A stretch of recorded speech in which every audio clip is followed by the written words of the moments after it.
Thank you, President Armiñana and Trustee Lynn Scheid, and warm congratulations to Dr. Gaines.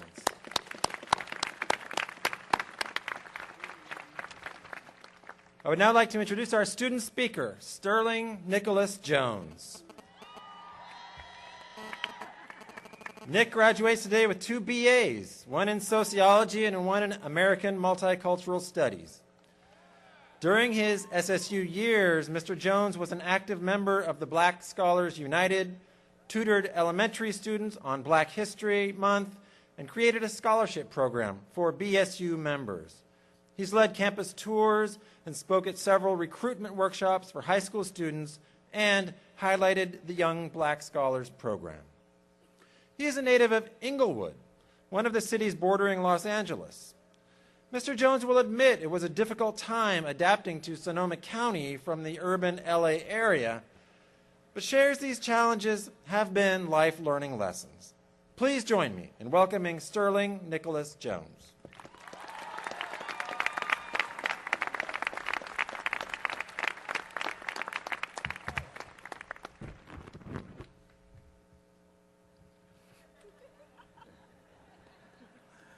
Good morning, ladies and gentlemen, graduates and family, scholars and guests. We gather here today to honor the academic achievements of the class of 2009. In tribute to them, I would like to ask the academic staff and audience to come together in applause.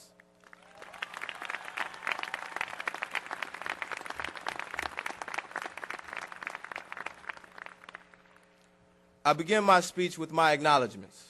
To my mother, although sports may have been my passion, you always stressed that education would guide my future. Thank you. To my father,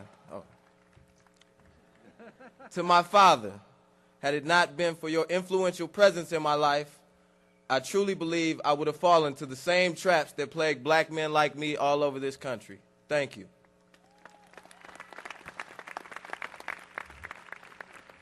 I would also like to thank Jasmine Jones and Marquita Lamberth. Had it not been for them, I do not think I would be here delivering a speech at such a prestigious ceremony.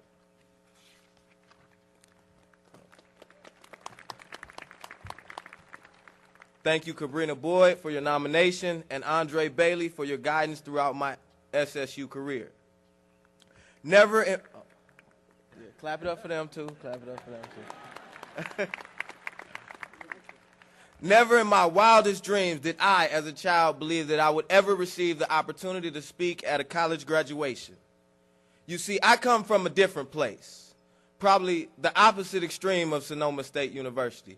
I come from a place where drive-bys and shootouts are not uncommon, but a place where fathers and positive role models are uncommon. I come from a place where at 22 years of age, many of my childhood peers are either dead or in jail. I come from a place with few trees, the literal definition of the concrete jungle.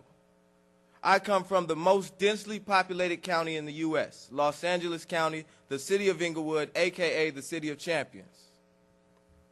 The drastic difference between my hometown and this area will make my experience here one I will never forget. I still can remember my first trip to Rohnert Park in August 2005.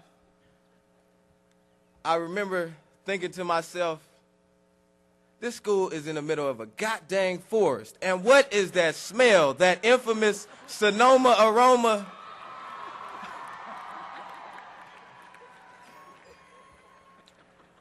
I remember looking at the people and saying to myself, wow, I've never seen so many white people in one place before.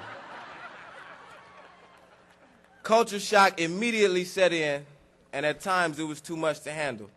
Now, I know some of you may think this to be a bit politically incorrect, but just for a second, just imagine if you came to my hometown and the culture shock you might feel in a city where there are no white people in sight, in a place where the actual demographics are 47% Hispanic, 47% black, 3% Asian, 3% other, and 0% white. Where I come from, white people are something you either see on TV or you take a 20-mile drive to Torrance or Westwood to go see in person. I came here and the reverse was true. You won't see any black people here unless you take a 45-minute drive to the other side of the Richmond Bridge. That is something I had to adapt to. But even more than the smell, the trees, and the white people, something else I will never forget is the weather. My first year here, it rained from late September to early April, and 27 days in March. My second year here, I stayed over winter break. What a mistake that was. I'll never forget the first time I had to go to work, and it was 23 degrees outside. You see, I was an LA boy. I wasn't used to the rain, and before that, I thought 65 degrees was cold. Finally, on a serious note, I will never forget the police harassment I faced in this area from the Rohnert Park PD, SSU PD, and Cotati PD. I'd be pulled over on my way to class, on my way to work, on my way to get something to eat. In 2006, there was a span I was pulled over 7 times in 10 days. And in 2007, one of the graduates might remember, there was a time we were stopped at gunpoint because we fit a particular description while walking through the dorms. Yet still, instead of being bitter about my experiences or spiteful, I choose to use my experience here as motivation.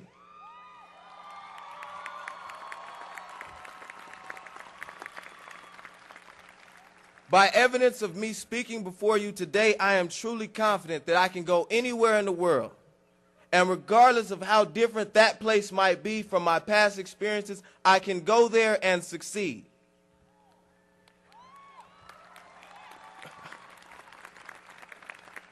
Ten years from now, I know most of you may not remember my story, nor will you remember my name. At best, a few of you might remember me, or simply that the little guy with the green eyes spoke at graduation. But if you remember anything, remember this. The most important keys to success in your life are the abilities to adapt, change, and grow. This is the most vital thing I learned coming and staying here at SSU.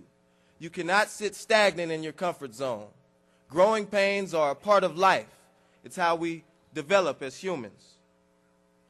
Although your experiences may be different than mine, we've all had to adapt, change, and grow in some way. As I conclude my speech, students, think about some of the ways you've changed and grown through your career at SSU. Some of you have changed your study habits to keep up with the fast-paced curriculum of the college atmosphere. Some of you adapted to life as a full-time student and a full-time employee, and others juggled these two obligations somehow with being a full-time parent, overcoming some of the most overwhelming odds. Yet still others of you saw your beer pong game grow tremendously and still can remember the first time you made the last shot on the last cup at that late night party. But whatever your experience is here, by evidence of your attire, the cap and gowns you wear, by evidence of where you're at today, a college graduation, I am telling you, we've all had to change, adapt, and grow in order to succeed. Use these tools throughout your life, for they will be incredibly valuable as you accomplish your dreams. Congratulations to the class of 2009. This is truly a moment of honor for all of us. Live good, live strong, live free, and continue to follow the light that guides you.